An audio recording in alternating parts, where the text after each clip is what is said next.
Assalamualaikum. Ini ada Waalaikumsalam satu bang. statement saya, satu perkembangan yang membanggakan Malaysia lah.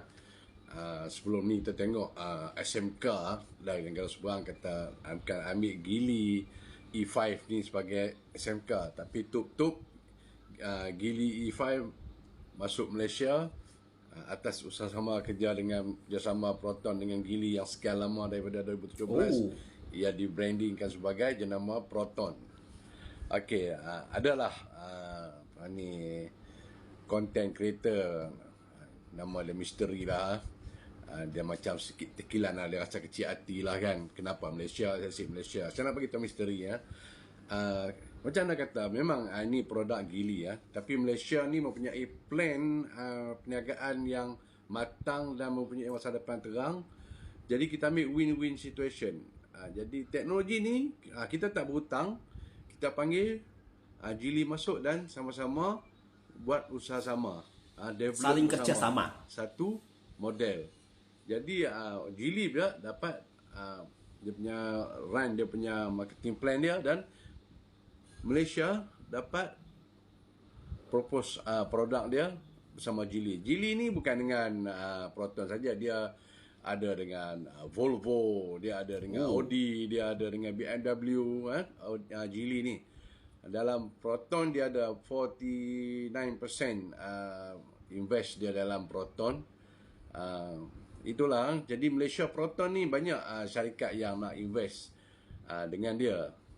Di Asia Tenggara ni Proton merupakan satu produk yang menjadi rebutan, yang menjadi kebanggaan Malaysia dan juga menjadi perhatian pada pelabur-pelabur luar.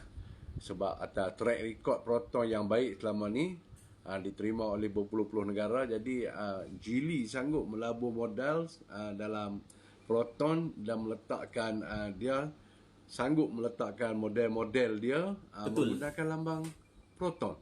Itu bukan satu yang hina, itu satu kebanggaan. Contoh Toyota, Toyota sekian lama nak masuk ke Amerika, dia pakai Lexus. Dia pakai Lexus sebab dia marketing plan dia nak tackle market di Amerika, dia pakai Lexus. Begitu juga Geely untuk Asia Tenggara ni dan negara-negara yang telah diterokai oleh Proton selama ni, dia menggunakan jenama Proton. Jadi Proton terus survive dan makin berkembang, dan Geely tetap dengan pelaburan dia. Okey, kita tengok di Indonesia ni kadang-kadang orang Malaysia ni dia kecil hati, macam misteri kecil hati, kenapa bukan Indonesia yang dilabur kita bukan nak kata lah SMK ni dah lama dah kita dengar daripada Pak Jokowi dulu, dah bon bidang, dah komplek SMK sampai naik lalang kan. Dan dia hanya sebagai market lah, dia ramai. Indonesia ni ramai 300 juta, lebih elok sebagai market tempat jual kan. Dan Malaysia ni dari segi strategik kedudukan dalam perniagaan dan rakan kongsi dan kita punya sistem pun cantik. Banyak negara sanggup invest ini sebagai tempat pasang factory dia orang ataupun tempat pelaburan dia orang. Jadi Indonesia lebih elok jadi sebagai market. Contoh macam supermarket, pasar ikan, Indonesia better macam tu lah. Jadi misteri jangan kecil hatilah dan kita akui ini teknologi ni usaha sama dengan Geely, dia EV. Tapi Geely pun kata ini Proton E-Mass 7 SUV co-developed with Geely Galaxy E5. Ya betul, first Malaysian brand EV on sale by end of 2024. Beberapa bulan lagi kan. Jadi kalau misteri nak rasa tu, belilah tiket Air Asia ke touchdown dekat Penang ataupun KL, datanglah test drive kat sini kan. Boleh juga rasa Proton EV kan. Saya harap ni misteri concentrate lah untuk bawa balik mana-mana pendatang asing dan Paizin dekat sini ni. Di sana banyak kerja-kerja kosong kan. Banyak kerja kosong kat sana tu, yang dekat Indonesia tu kan. Banyak kerja kosong kat sana. Di sini rakyat Malaysia yang pergi Singapura pun dekat 100,000 kan. Walaupun 32 juta rakyat Malaysia ni yang pergi Singapura, 32,000, ada lagi pergi Singapura 100,000, ada lagi 31 juta lebih kan, banyak lagi di sini. Itu pun kerja kosong banyak kat sini kan. Anak saya baru lepas sekolah tadi pergi minta kerja dapat gaji 2,000 kan. Jadi Malaysia ni biarlah orang tempatan buat kerja kan. Misteri kan. Okey, terima kasihlah kerana berminat dengan Proton EV Malaysia yang pertama ni ingat misteri, ini bukan SMK tau. Ini bukan SMK. Ini EMAS. Bukan SMK. Nampak dekat nak sama. Ya. Ini kerjasama hasil teknologi Proton dengan Geely, bukan Proton dengan SMK. SMK ni nak tarik pelabur tapi pelabur tak nak, saya tak pasti kenapa. Fakta yang harus kita perlu akui bahwa negara tetangga kita, Malaysia, memang begitu banyak para investor ingin menanamkan saham di Malaysia atau ingin menanamkan modal di Malaysia, atau bisa dibilang saling bekerja sama. Dan ternyata Proton bekerja sama dengan perusahaan daripada Cina ya kalau tak silap, dan mengeluarkan produksi mobil terbarunya, yaitu mobil elektrik. Wow, keren dan luar biasa. Dan perlu kita akui, mobil nasional yang ada di negara kita memang tidak bisa berjaya seperti Proton. Keren kan? Jadi kalau dari segi pandangan saya, bila ada negara tetangga kita berjaya, kita tak perlu istilahnya jealous atau iri ya.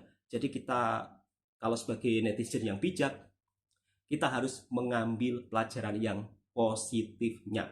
Kenapa sih negara tetangga kita bisa berjaya?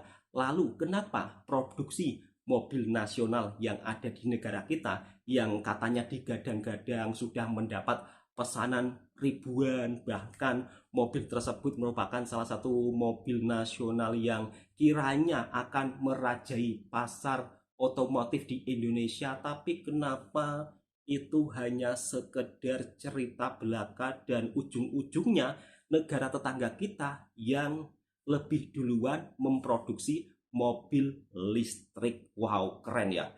Dan mari kita simak seperti apa sih sejarahnya mobil nasional Malaysia dan juga mobil nasional yang ada di Indonesia. Kenapa mobil nasional Malaysia lebih berjaya, sedangkan mobil nasional yang ada di Indonesia redup dan sekarang entah pergi kemana. Oke, kita reaction video berikutnya. Pembahasan video kali ini tentang mobil Proton, mobil Timor, dan mobil SMK, kisah ambisi dan kontroversi di balik mobil nasional. Mari kita mulai. Mobil Proton dari Malaysia dan mobil Timor serta mobil SMK dari Indonesia adalah proyek-proyek ambisius yang bertujuan mengembangkan industri otomotif nasional di masing-masing negara. Meskipun memiliki tujuan yang serupa, perjalanan dan hasil akhir dari ketiga proyek ini sangat berbeda. Video ini akan membandingkan sejarah, pencapaian, kontroversi, serta dampak dari mobil Proton, mobil Timor, dan mobil SMK, dengan menyoroti tokoh-tokoh penting yang terlibat dalam pengembangan mobil tersebut. Kita awali dari mobil Proton Malaysia. Mobil Proton. Sejarah dan latar belakang mobil Proton.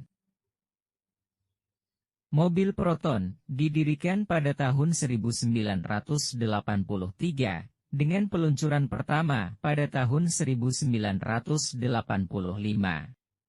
Adapun tujuannya, mengembangkan industri otomotif nasional Malaysia, dengan bantuan teknologi dari Mitsubishi Motors Corporation. Tokoh yang terlibat dalam pendirian Proton adalah Mahathir Mohamad, yang menjabat sebagai Perdana Menteri Malaysia pada saat pendirian Proton, dan Yahya Ahmad sebagai Chairman Proton Holdings. Visi Proton adalah untuk membangun industri otomotif nasional Malaysia, dengan dukungan teknologi dari Mitsubishi Motors Corporation, Jepang. Mobil Proton Saga adalah mobil pertama yang diluncurkan pada tahun 1985, menjadi tonggak penting dalam sejarah otomotif Wow. Malaysia. Suksesnya Saga membantu Proton memperluas pasar domestiknya dengan cepat. Proton terus mengembangkan model-model seperti Proton Wira, Proton Perdana, dan yang lebih baru seperti Proton X70 Ini dan keren, Proton keren. X50. Bagus. Pada tahun 2017, Proton menjual 49,9% sahamnya kepada Zhejiang Geely Holding Group dari Tiongkok, pemilik Volvo. Langkah ini bertujuan untuk memperbaiki keuangan perusahaan dan memperluas pangsa pasar internasional mereka. Pencapaian dan inovasi mobil Proton. Proton berhasil mencapai ekspansi pasar yang signifikan dengan mengekspor mobil mereka ke berbagai negara, termasuk pasar yang kompetitif seperti Inggris dan Australia. Mereka juga aktif dalam penelitian dan pengembangan teknologi baru, seperti mobil listrik dan teknologi ramah lingkungan lainnya, untuk memenuhi tuntutan pasar global yang semakin berubah. Kontroversi mobil Proton.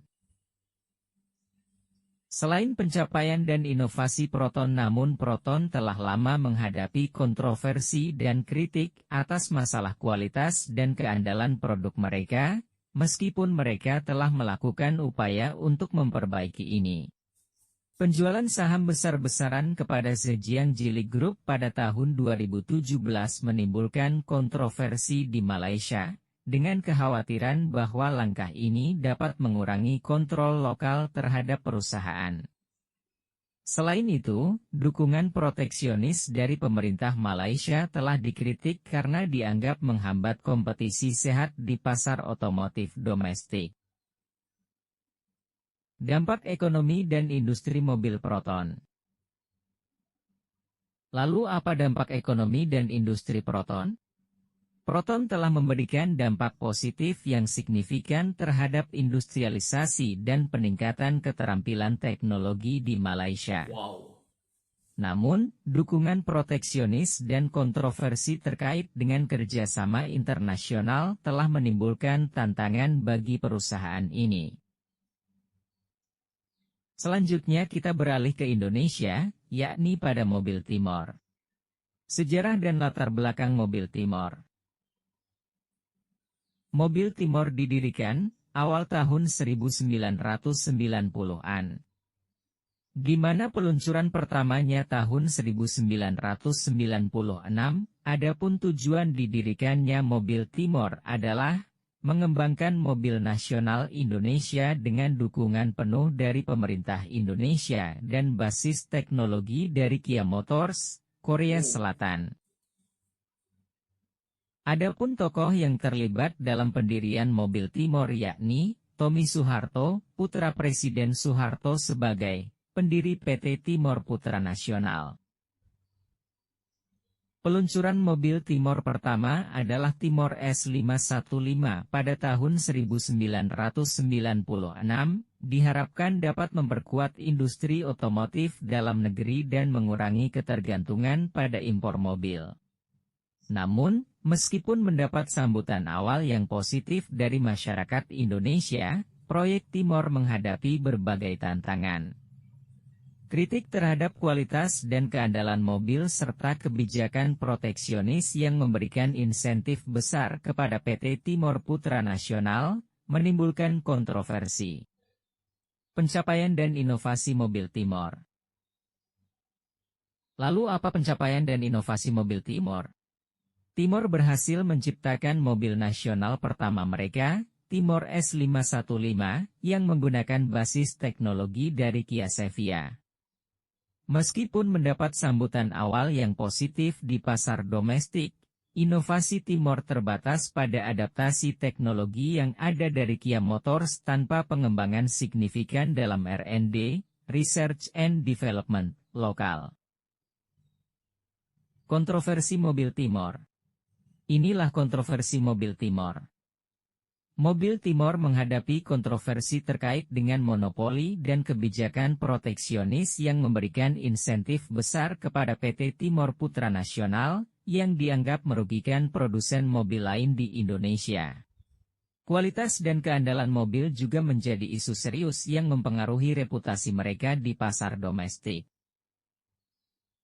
Setelah jatuhnya rezim Soeharto pada tahun 1998, proyek ini mengalami tantangan hukum dan ekonomi yang signifikan, yang akhirnya mengakhiri produksi mereka.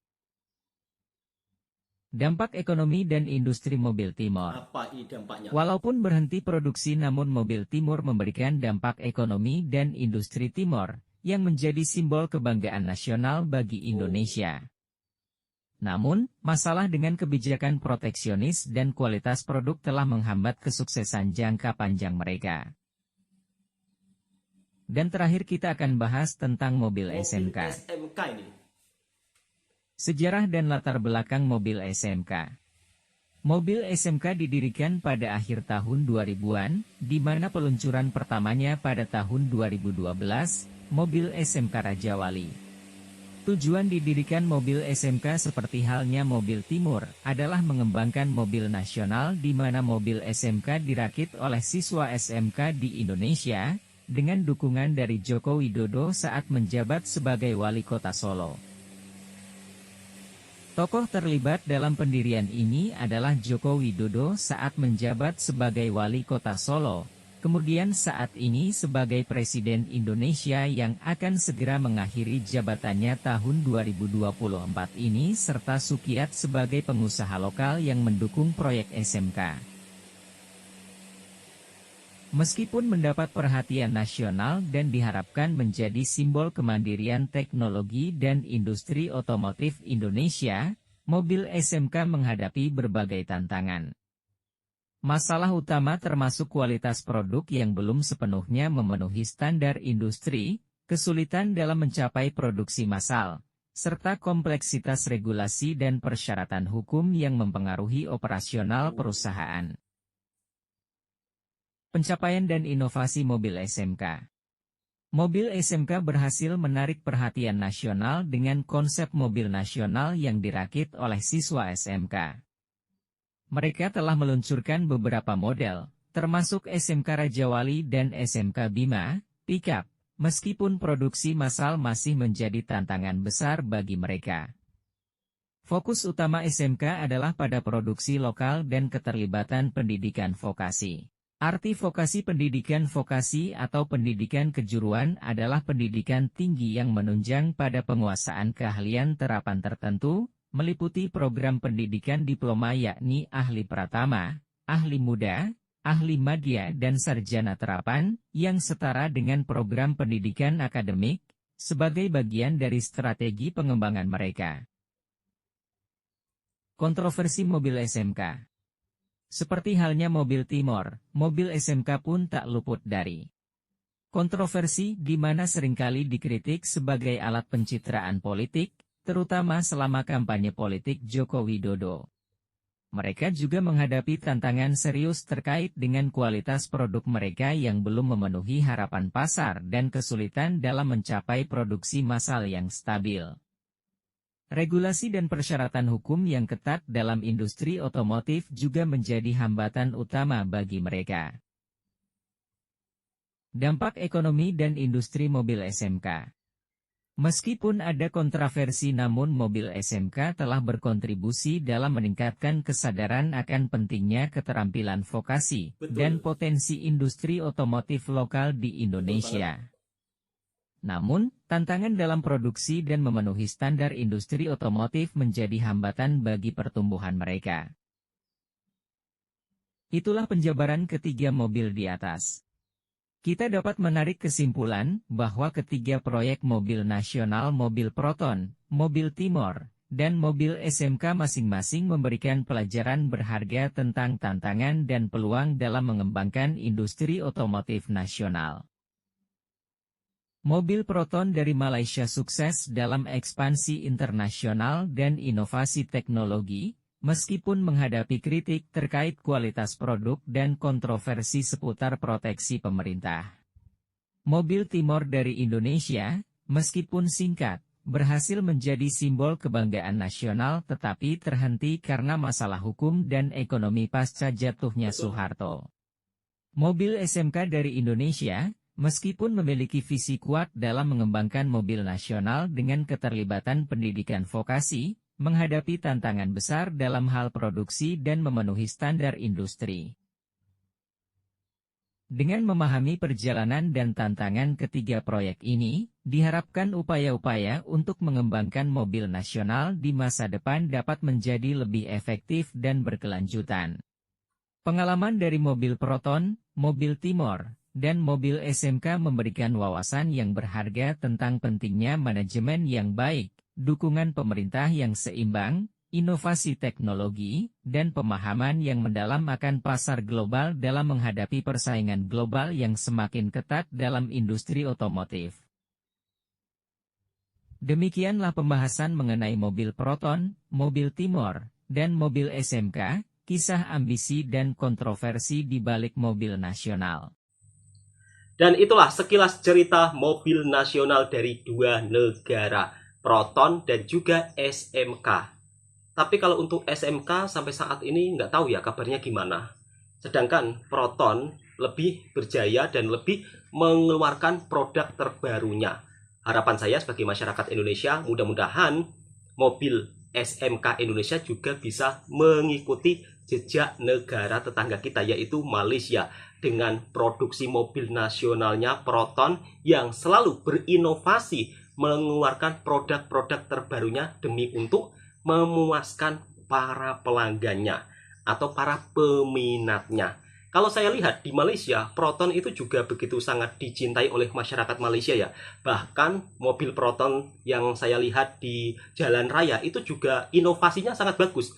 Apalagi kalau yang X70 itu sangat bagus sekali. Dan saya pun juga pernah naik ya, semuanya tuh serba canggih. Atapnya saja bisa buka tutup sendiri loh. Serius. Dan sekarang Proton itu mengeluarkan mobil listriknya yang pertama kali di Malaysia. Wow, keren ya. Meskipun Proton ini kerjasama dengan perusahaan daripada luar negara lainnya, tetapi lambangnya tetap lambang Proton. Dan ini memang mobil nasional produksi Malaysia, kebanggaan warga Malaysia yang begitu sangat mendunia. Bahkan mobil Proton juga sudah dikirim ke beberapa negara lainnya pada semasa zaman dahulunya. Wow, keren ya. Mudah-mudahan SMK juga bisa lebih berkembang lagi, bukan hanya sekedar cerita belaka ya. Sebab kemarin katanya SMK membuat mobil berapa ribu dan katanya pesanan lebih melejit, tapi tiba-tiba sekarang hilang entah kemana. Cukup sekian informasinya.